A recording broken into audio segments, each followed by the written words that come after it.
Yo, what's up, everybody? It's your boy Breeding Pool from Twitch, making my way to YouTube. You guys kind of liked my last deck tech on the Omnath build, so I figured I'd give you the GRuul aggro build. But before we get into that, please, I've noticed that most of you guys that are watching are not subscribed, so please hit that like button. Hit that subscribe button, touch the bell icon, leave a comment, let me know if you guys want to see gameplay and other things like that. We can make a video about that as well. But really supports the channel if you hit subscribe, you hit the like button, and you leave a comment. I really appreciate it. Thank you so much. So let's dive right in to GRuul standard. This is more of the adventure build, which I like a little bit more. The low to the ground landfall version. This does have a little bit of landfall, but we play Edgewall Innkeeper, and Lovestruck Beast, Bonecrusher Giant, Rimrock Knight to enable the card draw of Edgewall Innkeeper. Be able to attack more with a Lovestruck Beast. It's really good set of creature set. For one, you get a 5/5 for 3 mana plus a 1/1, and then every time you cast one from not even from when they're on an adventure, every time you cast one you get to draw a card, which is really big in a green-red style deck.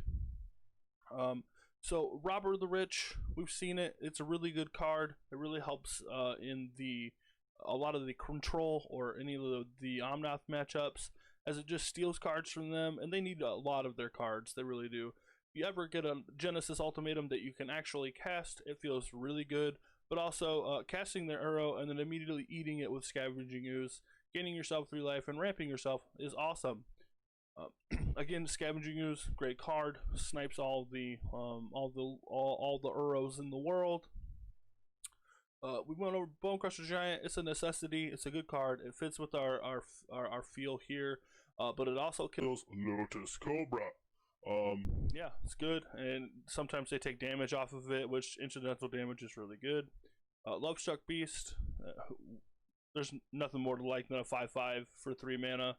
And then we have Kazandu Mammoth. He is one of the modal face land spells, because we are only playing 16 lands. So it's really necessary that we have some of these spells that actually count as lands. As you can see, we have 4 Turntimber Symbiosis and 3 Shatterskull Smashing. But this is also really good. Landfall, it becomes a 5/5. And then we have 4 Questing Beast. It's one of the best green cards that you can play right now. It makes you not have to really worry about attacking Planeswalker versus attacking them directly. It's got Vigilance, Death of Hate, so you just don't have to worry about it. 2 Primal Might. We have to have more removal. It's really good when you put it on a Questing Beast. You can just do it for 1. Ping, if it's advantageous to do so. Lovestruck Beast with all these big beater creatures. This after a land drop. Shatterskull Smashing. I'm not too high on Shatterskull Smashing. It is just a land that also works as double removal, which is really nice. That's the biggest aspect of it. You could probably trim 1, but with our land count being so low, I would stick with the 3. 3 Embercleave. I made the concession to drop an Embercleave for a Great Henge, as I felt like this deck and other decks similar, like the Landfall deck, would become a little bit more prevalent. So we opted for a Great Henge, which costs 4. So it will cost 4 if you play a Lovestruck Beast on turn 3. You can cast this on the next turn, and then start gaining life and making your creatures a little bit bigger. But 3 Embercleave, realistically, you can play 4. You really want Embercleave. You need to go over the top of the Omnath decks. You have to be able to deal 10, 20 damage in a given turn cycle, because generalists, generally, they're gaining 7 to 12 life a turn. It's crazy. Turntimber Symbiosis, good card. It's usually a land most of the time, but then when you draw it as a 7, when you have 7 mana, you just snipe, you get one of your creatures. Most of the time you're beefing them up, but realistically hitting a Questing Beast isn't the worst. 4 Mountain, 4 Forest, 2 Fabled Passage, just to enable more Kazandu Mammoth triggers. For the green-red pathway, so Timbercrown or Cragcrown, 2 Temple of Abandon. Just you want more double or dual lands to be able to consistently cast things. And then the sideboard, 3 Red Cap Melee, 3 Thundering Rebuke, 2 Clothless, 1 Garlic, could be 2 Garlic if you really wanted to, 2 Elder Gargaroth. I put the extra Great Henge over the Garlic, and 2 more Primal Might. Red Cap Melee and Thunder Rebuke are pretty much necessary cards right now. Red Cap Melee cleanly answers Omnath, Thundering Rebuke cleanly answers Omnath, but also Red Cap Melee can be pointed at other things. Clothless again to help snipe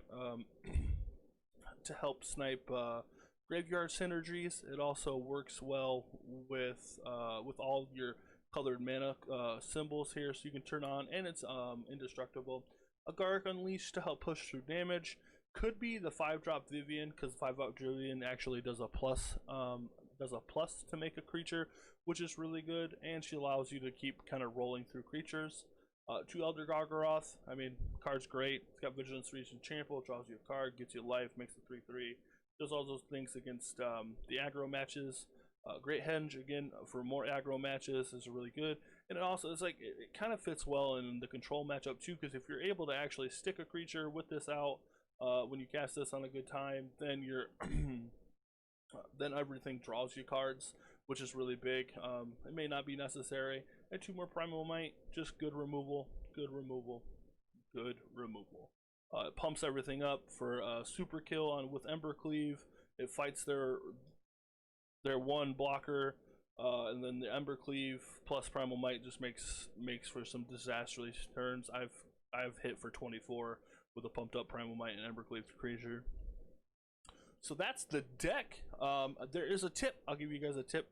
If you guys are ever doing seals or anything like that, type T :creature, and it'll actually split your spells like this. So your spells and lands will be in a different spot, and your creatures will be in a different spot. It's really cool. It's a great tip to have. Yeah. So if you guys like the video, again, please make sure you subscribe. Please make sure that you comment. Do all the things that you can do to support the stream.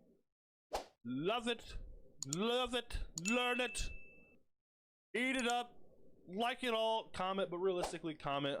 Comment if you guys want to see gameplay. I'm totally down to record some gameplay and put it up. Thank you guys so much for your time.